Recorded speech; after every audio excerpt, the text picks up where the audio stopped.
파트 6. 최고의 습관은 어떻게 만들어지는가? 챕터 18. 습관에도 적성이 있다. 마이클 펠프스는 역사상 가장 위대한 운동선수로 널리 인정받고 대중적으로도 친숙한 인물이다. 그는 수영 종목에서 뿐만 아니라 다른 종목과 비교해도 어떤 올림픽 메달리스트보다 더 많이 메달을 목에 걸었다. 반면에 육상 선수인 히암 엘 게르주는 많이 알려져 있지 않다. 하지만 그는 그의 종목에서 엄청난 선수였다. 모로코 육상 선수인 그는 2개의 올림픽 금메달을 따냈고 전 시대를 통틀어 가장 위대한 중거리 육상 선수로 꼽힌다. 그는 1600m, 1500m, 2000m 종목에서 오랫동안 세계 신기록을 보유했다. 2004년 그리스 아테네 올림픽에서는 1500m와 5000m에서 금메달을 땄다. 두 선수는 많은 점에서 무척이나 다르다. 먼저 한 사람은 땅에서 경기하고 한 사람은 물에서 경기한다. 하지만 가장 주목할 점은 두 사람의 키가 크게 차이가 난다는 점이다. 엘 게루주는 175.3cm였고 펠프스는 193.1cm였다. 키가 약 20cm 차이가 나는데도 두 사람은 한 가지 부분이 똑같았다. 솔기 길이가 같은 바지를 입은 것이다. 어떻게 이런 일이 있을 수 있을까? 펠프스는 키에 비해 상대적으로 다리가 짧고 몸통이 무척 길어 수영에 최적화된 체형이었다. 엘 게루주는 비정상적으로 긴 다리에 상체가 짧았는데 이는 장거리 달리기에 이상적인 몸매였다. 그런데 이런 세계적인 선수들이 서로 종목을 바꿨다고 생각해보자. 아무리 뛰어난 운동선수의 자질이 있고 충분히 훈련받았다고 해도 마이클 펠프스가 올림픽 출전 기량을 가진 장거리 육상 선수가 될 수 있었을까? 그렇지 않을 것이다. 신체 기량이 최고였어도 펠프스는 몸무게가 88kg으로 63kg인 엘 게르주보다 25kg 더 무거웠다. 키가 크면 무게가 더 나가는데 장거리 달리기를 할 때 다른 선수보다 무게가 더 나간다는 것은 저주나 다름없다. 엘리트 스포츠 선수가 되기는커녕 펠프스는 시작부터 불행한 결말을 안고 뛰어야 했을 것이다. 마찬가지로 엘 게르주는 역사상 가장 위대한 육상 선수에 꼽히지만 그 역시 수영 선수였다면 올림픽에 출전하지는 못했을 것이다. 1976년 이후 올림픽 남자 육상 1500m 종목에서 금메달리스트들의 평균 키는 177.8cm였다. 이에 비해 올림픽 남자 수영 100m 자유형 종목 금메달리스트들의 평균 키는 193.1cm다. 수영 선수들은 키가 크고 등과 팔이 길어야 물을 밀어내며 나아가기가 좋다. 아마 엘 게르주는 다른 선수들보다 더 빨리 수영장 결승전을 터치하지는 못했을 것이다. 성공 가능성을 극대화하는 비결은 경쟁할 분야를 제대로 선택하는 것이다. 그리고 스포츠든 비즈니스든 분야에 최적화된 습관이 존재한다. 우리의 태생적 성향과 능력이 어떤 습관과 일치할 때 우리는 더 수월하게 그 일을 해낼 수 있고 만족감도 커서 그 일을 계속하게 된다. 마이클 펠프스가 수영장에 있고 엘 게르주가 육상 트랙에 있듯이 우리 역시 자신에게 유리한 게임을 하고 싶어 한다. 이런 전략은 사람들이 어머니 뱃속에서부터 각기 다른 재능을 타고난다는 간단한 진실을 받아들이는 것을 전제한다. 어떤 이들은 이 사실을 논의하고 싶어 하지 않는다. 우리가 고정불변의 유전자가 따라 움직이는 것처럼 보이고 자신이 통제할 수 없는 것에 대해 말하는 게 썩 유쾌하지 않기 때문이다. 게다가 이런 논의는 유전자 결정론처럼 개인의 성공과 실패가 이미 결정되어 있고 타고난다는 것처럼 들린다. 하지만 이는 행동과 유전자의 영향에 대한 근시안적인 견해일 뿐이다. 유전자의 강점은 또한 유전자의 약점이기도 하다. 유전자는 쉽게 변화시킬 수 없는 것으로 자신에게 친화적인 환경에서는 강력한 이점을 제공하지만 비친화적인 환경에서는 심각한 결함으로 작용하기도 한다. 농구에서 덩크슛을 하고 싶다면 키가 210cm는 돼야 유리하다. 그러나 체조 동작을 해야 할 때 210cm의 키는 엄청난 걸림돌이 된다. 유전자가 우리가 놓인 환경에 적합해야 하고 타고난 재능을 사용할 수 있어야 한다. 따라서 환경이 바뀌면 성공을 결정짓는 자질들도 변화한다. 이 사실은 신체적 능력만이 아니라 정신적 능력에도 마찬가지로 적용된다. 만일 누군가 내게 습관과 인간 행위에 대해 질문한다면 나는 무척 잘 설명할 수 있을 것이다. 하지만 뜨개질, 로켓 추진기 개발, 기타 연주 방법을 묻는다면 나는 대답할 수 없을 것이다. 능력은 맥락에 크게 의존한다. 어떤 분야든 최고 자리에 있는 사람들은 단지 잘 훈련받은 것만이 아니라 그 일에 매우 적합한 조건을 갖고 있다. 이 때문에 자신이 집중할 자리를 제대로 고르는 것은 정말이지 중요한 일이다. 내과 의사 거버 메이트는 이렇게 썼다. 유전자는 어떤 성향을 갖게 만들기는 하지만 미리 결정하지는 않는다. 따라서 유전적으로 성향이 맞는 분야는 습관을 쉽게 만들 수 있다. 중요한 점은 자신의 열정을 깨우고 타고난 능력에 부합하는 곳에서 노력하는 것. 자신의 능력이 발휘될 만한 곳에서 야심을 불태워야 한다는 것이다. 해야 할 질문은 분명하다. 어떻게 내가 잘하는 분야를 알아낼까? 내게 맞는 기회와 습관이 무엇인지 알 수 있을까? 이 질문에 대한 답은 먼저 자신의 성격을 이해하는 데서 출발해야 한다.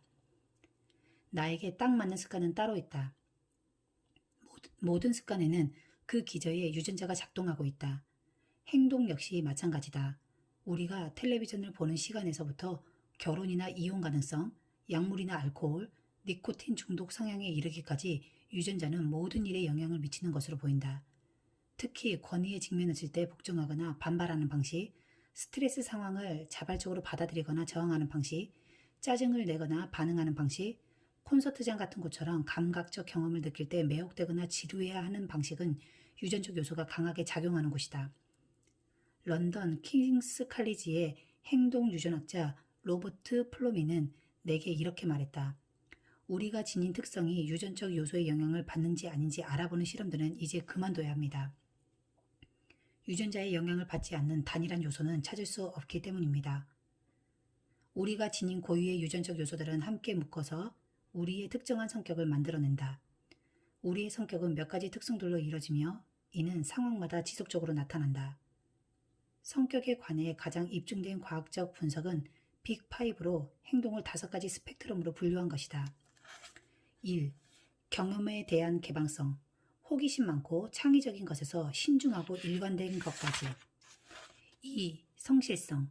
조직적이고 효율적인 것에서 느긋하고 즉흥적인 것까지. 3. 외향성. 사교적이고 활동적인 것에서 고독하고 내성적인 것까지. 흔히 외향적 또는 내향적으로 알려져 있다. 4. 친화성. 친절하고 다정한 것에서 도전적이고 무심한 것까지. 5. 신경증. 성 마르고 예민한 것에서 자신감 있고 안정적인 것까지. 이 5가지 성격들은 모두 생물학적 특성의 토대를 두고 있다. 예를 들어 외향성은 태어날 때부터 볼 수 있다. 과학자들이 신생아 병동에 큰 음향을 틀어놓으면 어떤 아이들은 그쪽을 향해 몸을 돌리지만 어떤 아이들은 등을 돌린다. 이 아이들의 인생을 추적 조사하자 소음 쪽으로 몸을 돌린 아이들은 외향 쪽으로 자라나는 경향이 있고 등을 돌린 아이들은 내성 쪽으로 자라나는 경향이 컸다. 친화력이 있는 사람들은 친절하고 배려심이 있으며 온화하다. 이들은 태생적으로 옥시토신 수준이 높은 경향이 있는데 이 호르몬은 사회적 유대를 맺는 데 중요한 역할을 한다. 신뢰의 감정을 증진시키고 자연적인 항우울제로 기능한다. 옥시토신 수치가 높은 사람은 감사 메모를 쓰거나 사교 행위들을 조직하는 것 같은 일에서 확실히 두각을 드러낸다. 신경증은 정도만 다를 뿐 모든 사람들이 이 특성을 가지고 있다.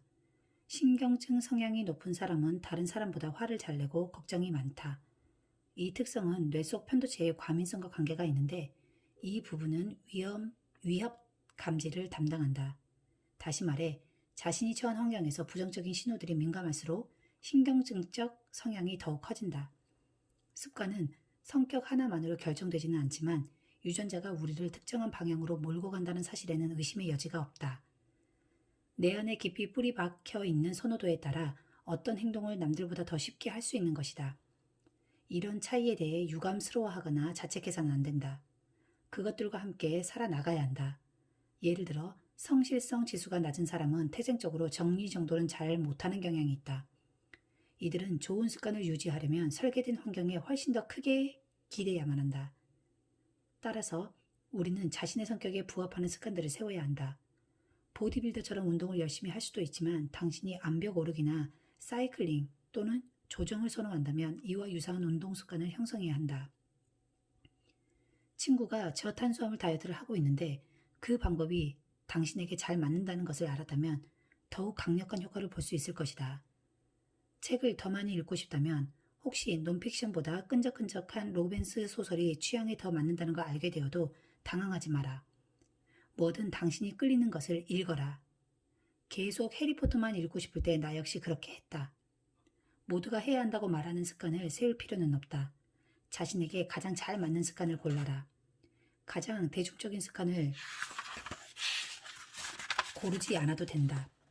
어떤 습관이든 당신이 즐겁고 만족스러운 형태가 있다. 그것을 찾아라. 그 습관을 계속 유지하려면 즐거워야 한다. 이것이 네 번째 법칙 뒤에 있는 핵심 개념이다. 습관을 당신의 성격에 맞춰 조종하는 것은 좋은 시작이다. 하지만 이것이 이야기의 끝은 아니다. 자, 이제 우리에게 잘 맞는 상황을 찾고 그것을 이용하는 쪽으로 주의를 돌려보자. 잘하는 일과 좋아하는 일 사이. 자신이 잘할 만한 게임을 배우는 것은 동기를 유지하고 성취감을 느끼게 해준다. 이론상 우리는 대개 어떤 것이든 즐길 수 있다.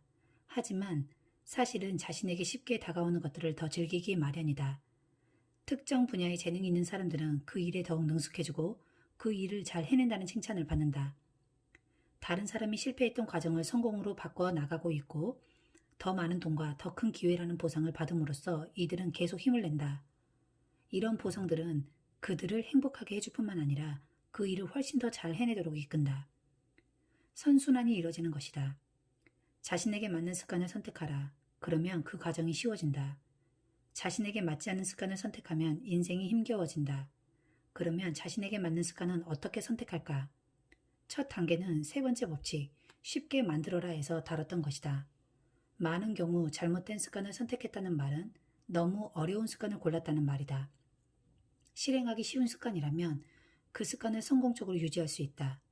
습관을 유지하는 데 성공하면 훨씬 더 만족하게 된다. 하지만 다른 수준도 고려해야 한다.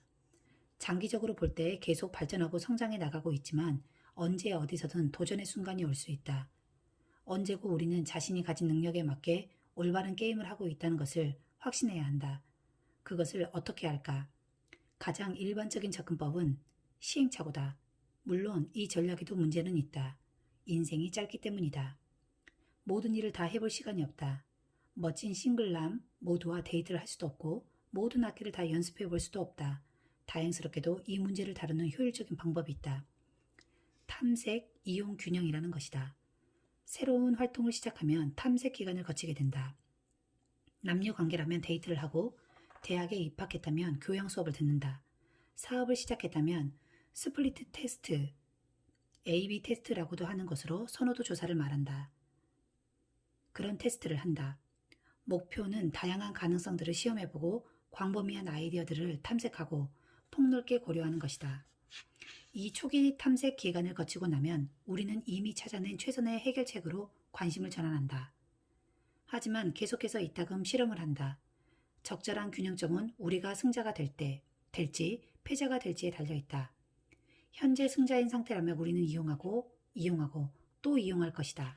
하지만 현재 패자인 상태라면 계속 탐색하고 또 탐색할 것이다. 시간의 80에서 90%가량을 최선의 결과를 내는데 할애하고 남은 10에서 20%의 시간을 탐색하는 데 쓰는 것은 장기적으로 가장 효율적인 전략이다.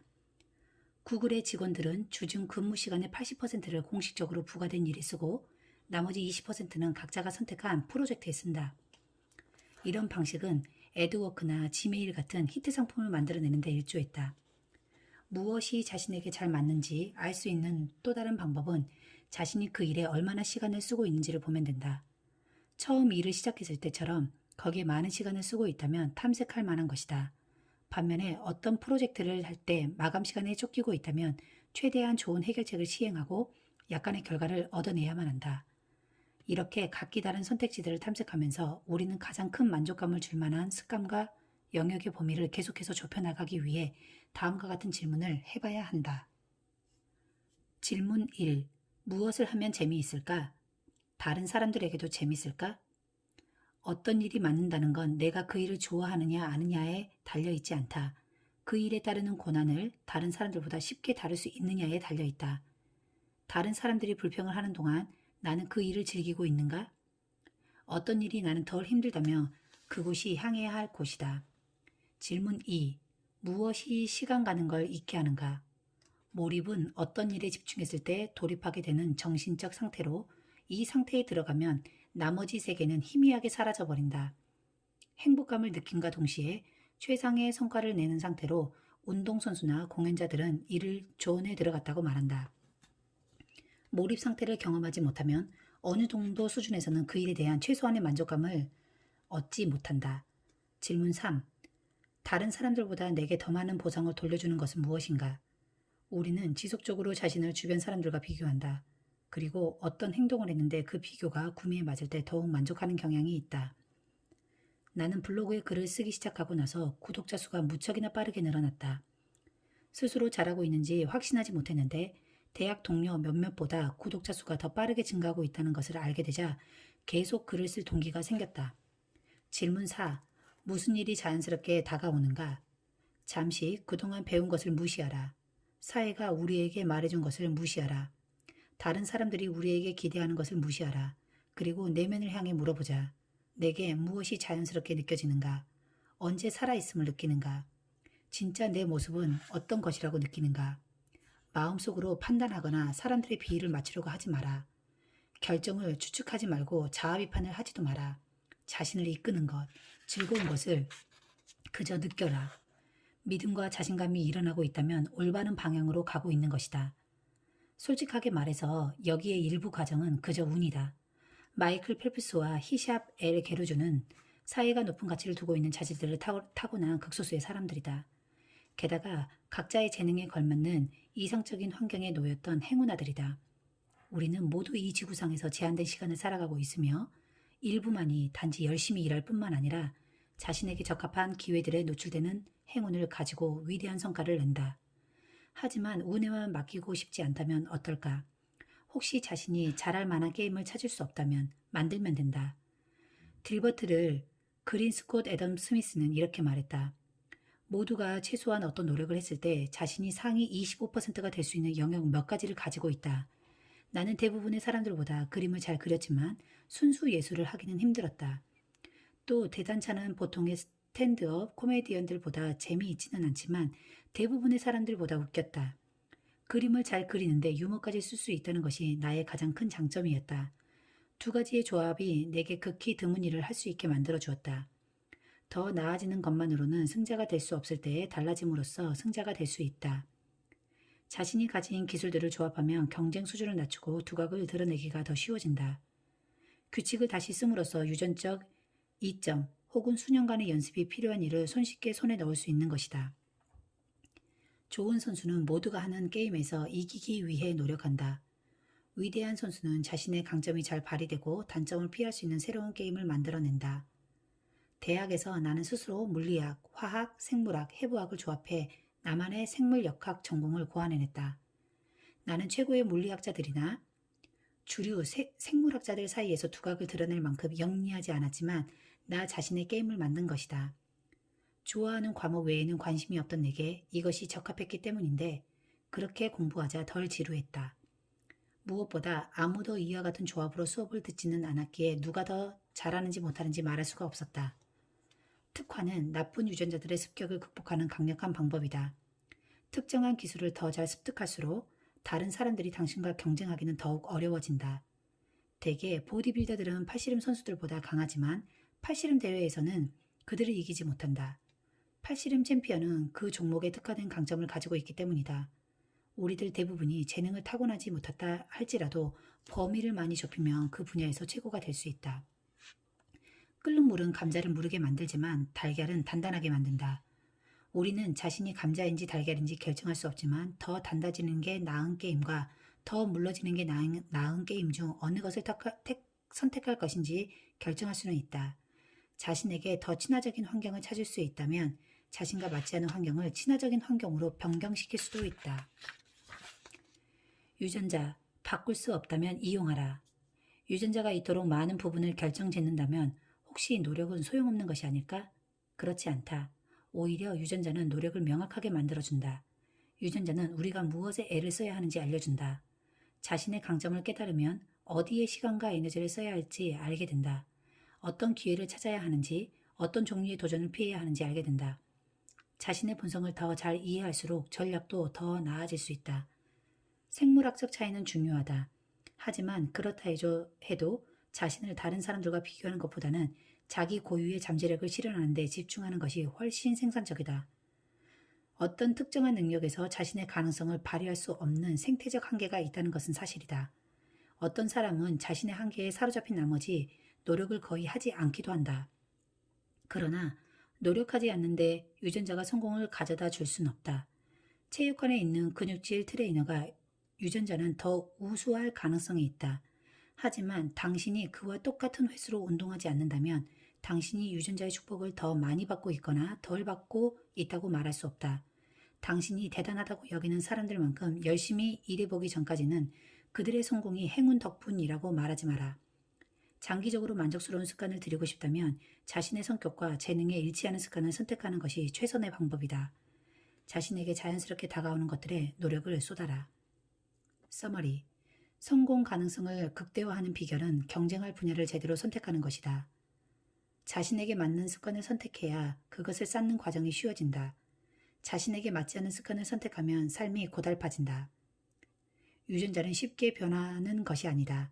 이 말은 유전자가 친화적인 환경에 놓이면 강력한 이점이 되지만 그렇지 않은 환경에서는 심각한 결함으로 작용한다는 것이다.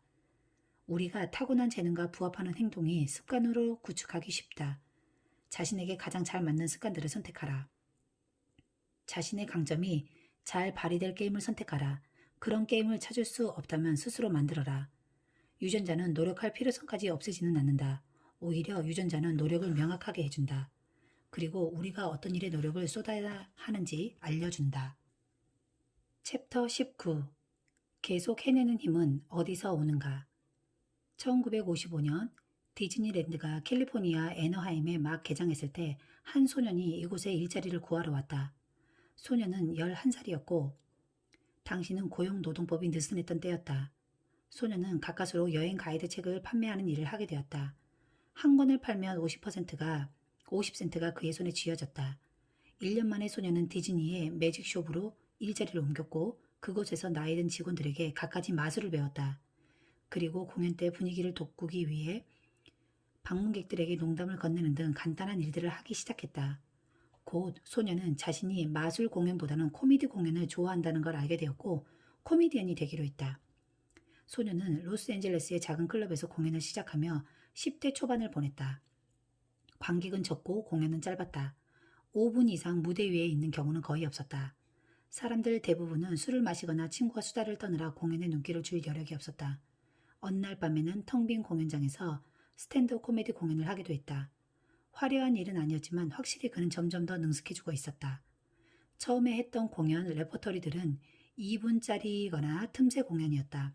그는 고등학생이 될 때까지 공연 소재를 늘려나갔고 그 중에는 5분짜리들도 있었다. 몇 년이 지나자 10분짜리 공연도 만들었다. 19살이 되었을 때는 매주 1회에 20분짜리 공연을 했다. 때로는 공연 시간을 늘리기 위해 시 3편을 읽은 적도 있었지만 그런 과정을 거치면서 점점 더 발전했다. 그 후로도 끊임없이 실험하고 적용하고 연습하면서 10년이 흘렀다.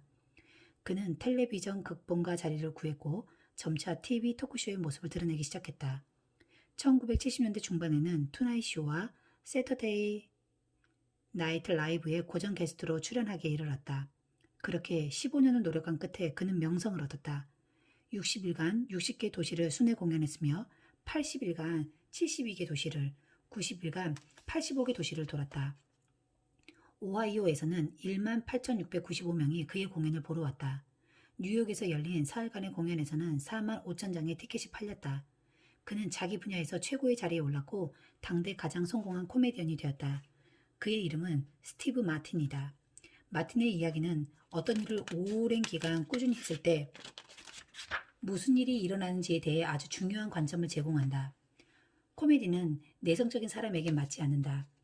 무대 위에서 홀로 공연하면서 웃음 한 자락을 끌어내는 데 실패하는 것보다 자신을 지켜보는 수많은 사람들 속에서 공포의 습격을 받을 상황을 상상하는 것이 훨씬 힘든 일이다. 마틴은 18년간 매주 이런 공포에 직면했다. 그의 말에 따르면 10년은 배우면서 보냈고 4년은 배운 것을 수련하며 보냈고 다음 4년은 엄청난 성공을 누렸다. 우리 대부분이 동기를 계속 유지하는 것조차 힘들어하는데 마틴 같은 사람들은 어떻게 계속 자신의 습관을 유지해 나갈 수 있었던 걸까? 유머를 연습하든 만화를 그리든 기타를 연주하든 어떻게 해야 습관을 잃지 않고 계속해서 할 수 있을까? 과학자들은 수년간 이 문제를 연구하고 있는데 지금까지 많은 것이 밝혀졌지만 그 중에서도 지속적으로 확인되는 내용 하나가 있다. 바로 동기를 유지하고 욕망을 최고로 달성하는 방법은 관리 가능한 수준의 어려운 일을 하는 것이라는 사실이다. 인간의 뇌는 도전을 사랑한다. 단, 어려움에 대해 최상의 좋은 상태에 있을 때 그렇다. 예를 들어, 당신이 테니스를 좋아하는데 4살짜리와 진지한 경기를 한다면 곧 테니스가 지겨워질 것이다. 경기는 엄청 쉽고 당신이 계속 득점할 것이기 때문이다. 반대로 로저 페러더나 세레나 윌리엄스 같은 프로 테니스 선수와 경기한다면 빠르게 동기를 잃을 것이다.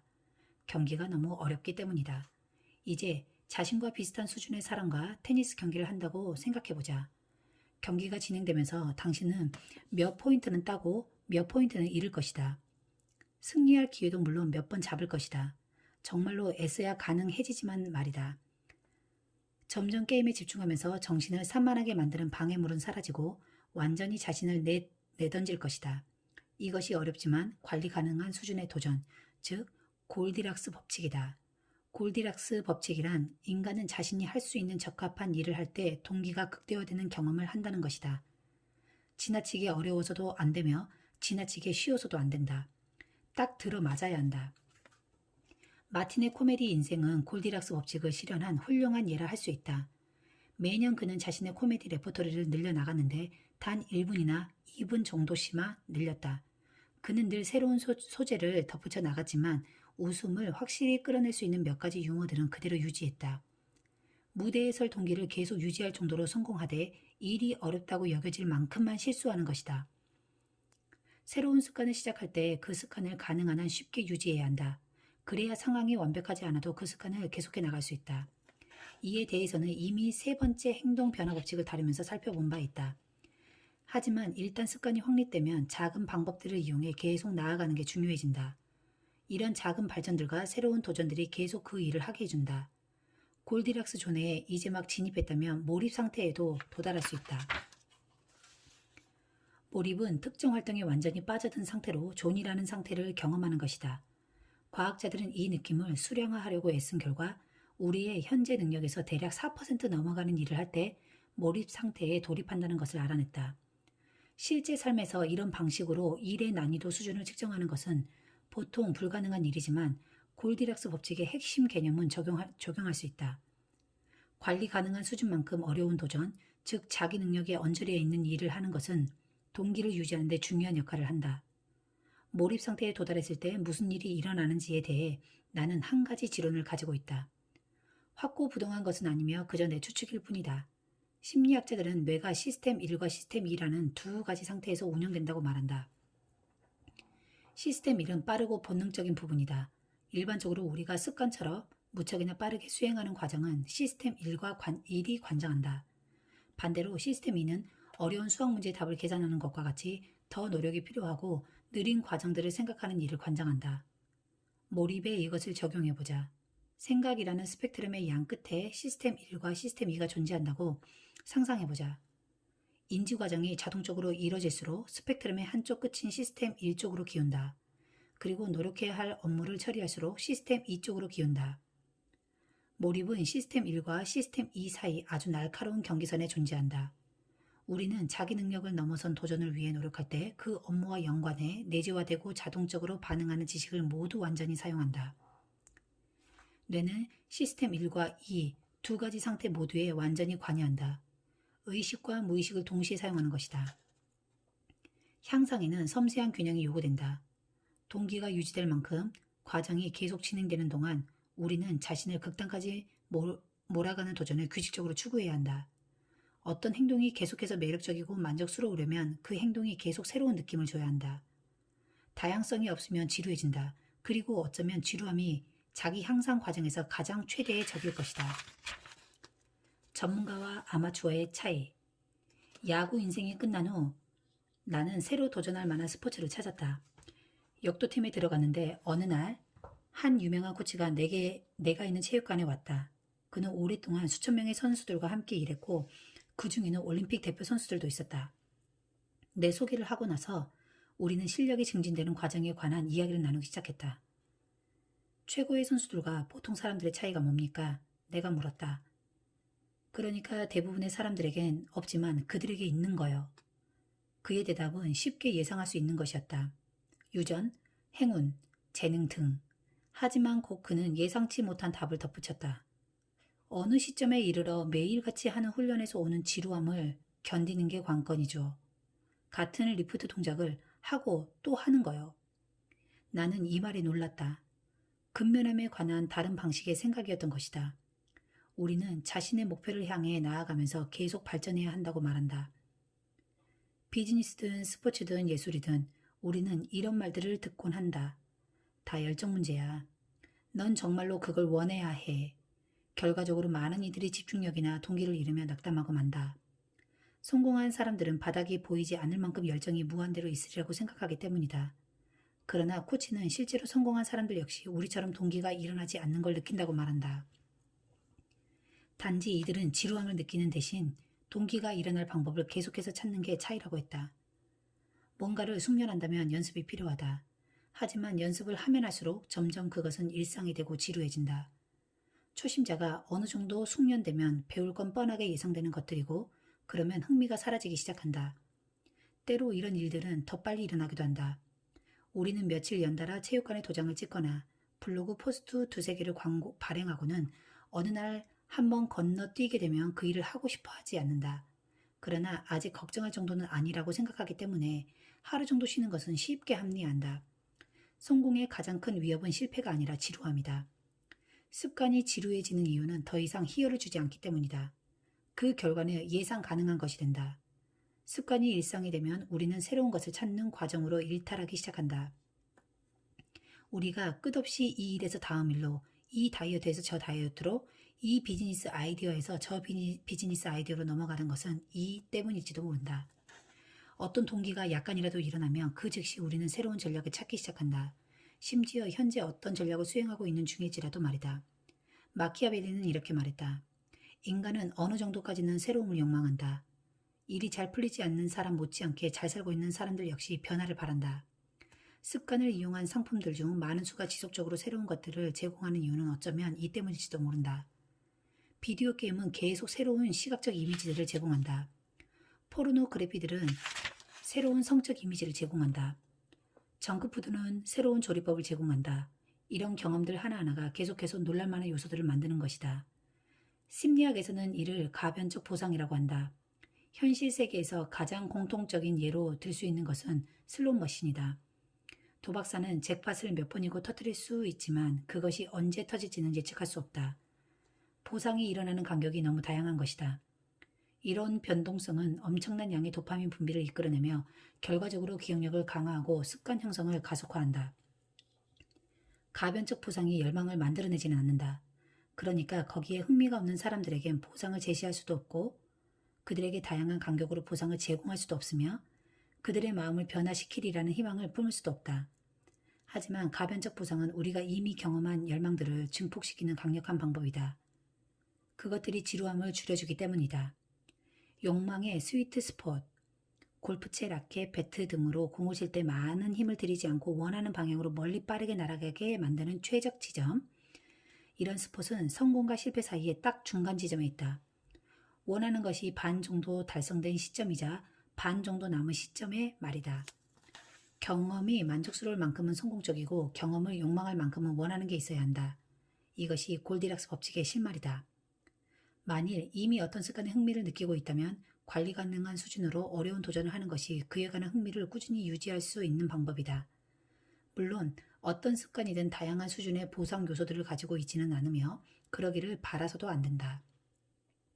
구글 검색이 특정 시간에만 유용한 결과를 제공한다면 나는 무척이나 빨리 경쟁사로 갈아탈 것이다. 여행 기간 중 절반 정도만 우버를 이용할 수 있다면 내가 우버 서비스를 더 오래 이용할지는 잘 모르겠다. 매일 밤 치실을 사용하는데 이따금씩만 입안이 청결해진다면 나는 치실 과정을 건너뛸 것 같다. 가변적 보상이 있든 없든 습관이 되면 흥미는 영구히 지속되지 않는다. 자기 개발 여정의 어느 시점에서 누구나 같은 도전에 직면한다. 지루함과 사랑에 빠지는 것이다. 우리는 모든 성취하고 싶은 목표, 도달하고 싶은 꿈을 가지고 있다. 하지만 이를 위해 노력하는 게 쉬워지든 흥미가 계속 유지되든 그저 그 일을 하고 있고 눈에 띄는 결과를 얻어낼 만큼 계속하지 않는다면 그 일을 더 잘하려고 애쓰는 것이 중요하지는 않다. 우리는 습관을 간신히 시작하고 꾸준히 해 나가지만 어느 날인가 분명 그만두고 싶어질 때가 온다. 사업을 시작했는데 어느 날인가 출근하고 싶지 않아진다. 체육관에 갔는데 갑자기 운동을 끝까지 하고 싶지 않아진다. 글을 쓸 때가 됐는데 어느 날 갑자기 타이핑하기가 싫어진다. 화가 나거나 고통스럽거나 고갈되었거나 기타 등등의 일이 일어났을 때 앞으로 나아가는 것, 이것이 전문가와 아마추어의 차이를 만들어낸다. 전문가는 스케줄을 꾸준히 따른다. 아마추어는 삶이 흘러가는 대로 내버려둔다. 전문가는 자신에게 무엇이 중요한지 알고 목표를 향해 꾸준히 작업해 나간다. 아마추어는 삶에서 어떤 일이 급박하게 일어나면 진로에서 벗어난다. 작가이자 명상 강사인 데이비드 케이는 자신의 수업을 듣는 이들에게 편할 때만 명상하는 사람이 되지 말라고 독려한다. 이와 유사하게 우리 역시 자기 좋을 때만 운동하고 글을 쓰고 뭔가를 하는 사람이 되고자 하지는 않는다.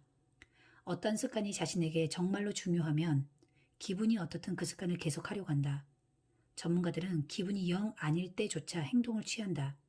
그것이 즐겁지 않더라도 그걸 계속할 방법을 찾는다. 나 역시 운동을 하면서 끝까지 하고 싶지 않은 동작들이 많지만 운동하는 것을 결코 후회하지 않는다. 기고문들을 쓰고 싶지 않을 때도 있지만 내게 중요한 사안들을 표현하고 그와 관련된 뭔가를 하는 걸 후회하지 않는다. 어떤 일을 탁월하게 해내는 유일한 방법은 그 일을 하고 또 하는 것에 끝없이 매력을 느껴야 한다는 것이다. 우리는 지루함과 사랑에 빠져야만 한다. 서머리. 인간은 자신의 현재 능력 언저리에 있는 일을 할 때 가장 크게 동기부여가 된다. 이것이 골디락스 법칙이다. 성공의 가장 큰 위협은 실패가 아니라 지루함이다. 습관이 일상이 되면 흥미와 만족감이 줄어든다. 지루해지는 것이다. 누구나 어떤 일에 대한 동기를 느꼈을 때 그 일을 할 수 있다. 차이를 만들어내는 건 그 일이 흥미롭지 않을 때도 계속해 나가는 능력이다. 전문가들은 일정을 따른다. 아마추어들은 되는 대로 한다.